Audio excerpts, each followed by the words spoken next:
What, the no big shit? I'm just kidding. What the fuck's that mean?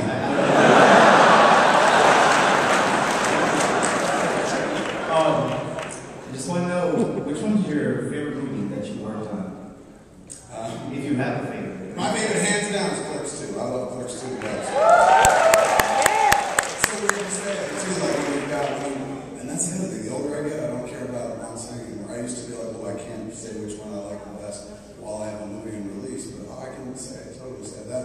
It's not just the film itself, for me, it's the experience of making it, everything that went into it, like fucking can experience and shit like that, interspecies erotica, everything. Like it's the gestalt of everything that makes that my favorite. Not just the content, not just the experience of making it, but like who was there and then what it meant. Everything about that was a big bucket of money for me. That tried to have batteries for a long time.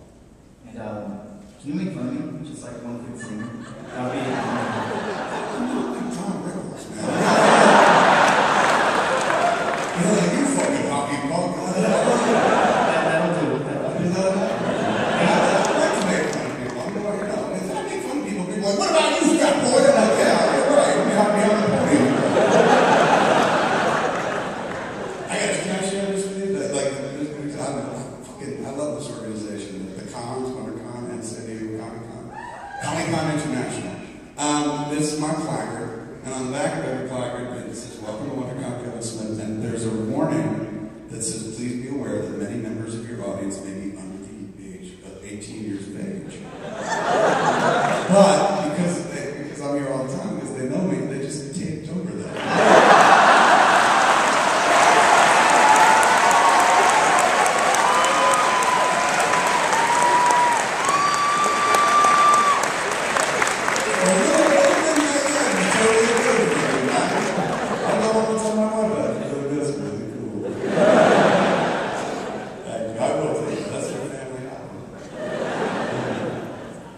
Thank you, sir.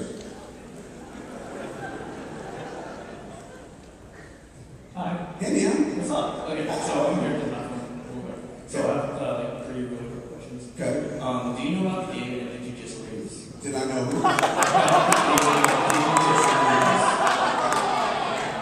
It doesn't count if I know who, right? No, but I'm just asking, do you know about the game? Who? The game. Who?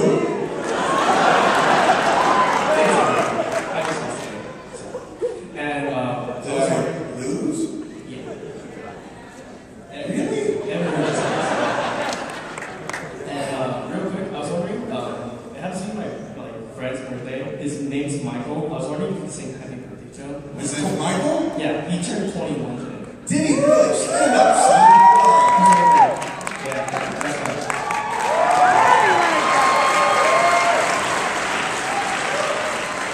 That was your stand-up move? It was like... But very quick, very quick. If you're going to do it, own it. Stand up and do that. I don't think be a bear. Boy, that was one big little bear.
stories are a lot funnier and bizarre and stranger than you could ever imagine. I've been a cop fighter for 23 years, so some of the stuff I've seen on screen doesn't even compare to what my husband's seen. Right on. Well, you gotta make the ultimate cop movie. No, seriously. If you perceive a hole in the marketplace, the way to get rich is to fill that hole. With the ultimate cop movie. Oh, I got some good stories for you, but I don't know if the statute of limitations is out on some of them, so we gotta have it. You're like, one time we killed a witness.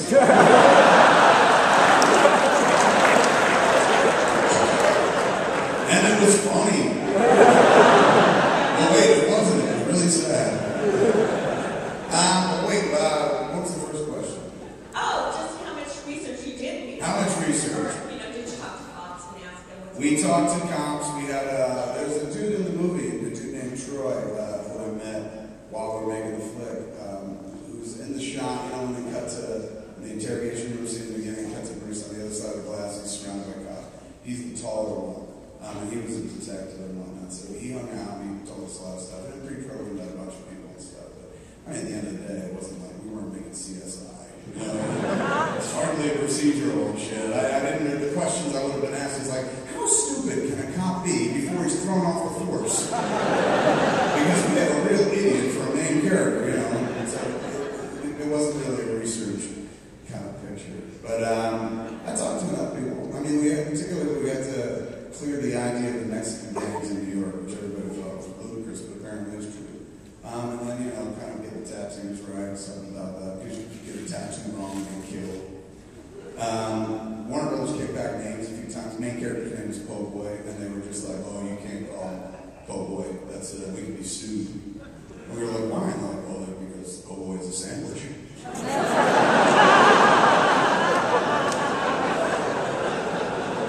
We won that one.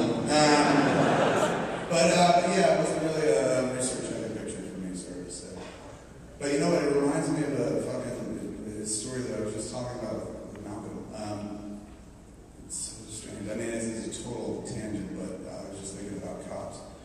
One time I went to pitch for a movie I didn't really want to do, but my agent was like, you have to go. These people wanted to see you, and then you've had the script for a month, you're supposed to read, blah, blah, blah. It was for the movie version of SWAT. And they wanted somebody to come in and do passing script, not direct or anything like that. And so I was hanging out with my friend Malcolm and his friend Matt, and they were, my agent was like, you gotta go in. I was like, God damn it. Well, if I go in, I'm bringing Malcolm and Matt with me.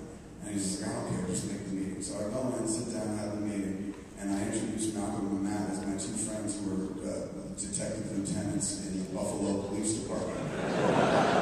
Hence the accents, because they were both Canadian. And we sat there and I pitched, you know, and talked about what I would do and blah, blah, blah. And they were like, great, well, this all sounds interesting. And you know, and periodically I would turn to Matt and be like, Matt, so in that scene, would it be fair to say that it's an accurate depiction? And then Matt would like get up, he's like, well, when me and the boys head in on an operation, we like to do. And he would go on for a few seconds, and the studio people would be like, interesting.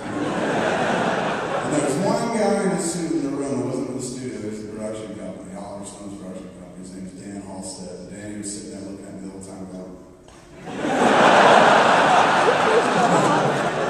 So at the end, I stand up, you know, and I'm just like, well, this is great. We'll get back to me. And I was like, fantastic. And thanks for having me. And it's a real thrill for the boys to see a big, you know, Hollywood movie studio. And Matt and Malcolm would like step forward and shake hands. And Matt's just like, I just want you to know the SWAT can be a great Valentine to all the boys on the force.